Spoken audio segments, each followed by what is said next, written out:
حد باع الدنقة وشلبوا الجزاري عني يا ناس.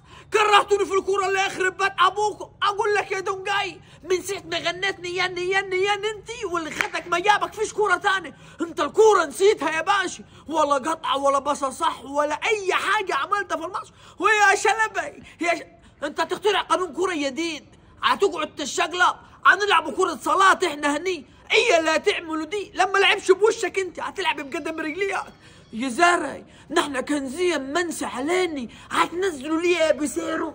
ليه هتنزل واحد ينسوا الكورة ومخه تربس خلاص؟ هتنزلوا ليه تقعد تحرق في دم نحن؟ في حد يلعب ب3 مدافعين وعايز يكسب؟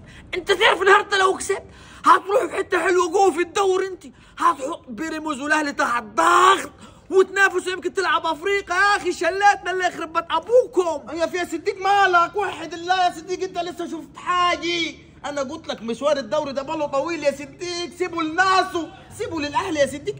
البال الطويل ده مش بتاعك انت، تفكر في نهائي الكاس. حصل يا ابوي. يا حصل الحاجات اللي بالها طويل دي سيبها لنا احنا كديها وقدود. تعرف الحشيشني يا زيدان ايه يا صديق؟ ان بيراميدز لعب عفش امبارح وكسب، الاهلي طرش من بتروجيت وكسب.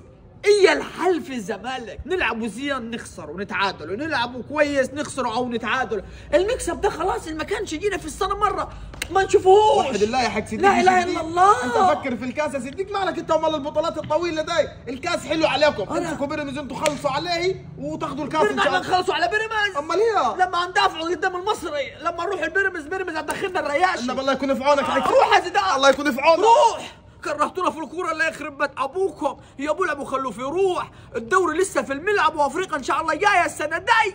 شدوا حالكم شويه لله، ساعدوني. ده الجماهير رايح اللي صرف له 70 80 جنيه مواصلات، اللي صرف له 100 جنيه مواصلات، اللي صرف 200 جنيه تذكره. حسوا بالناس، الناس هتشقى، هتدوا حد فلوس يا ابو. ساعدونا لله، خبطوا راسنا في الطين. والله الواحد يتعب، الواحد حتى ما قدر يتكلم. يا دنقة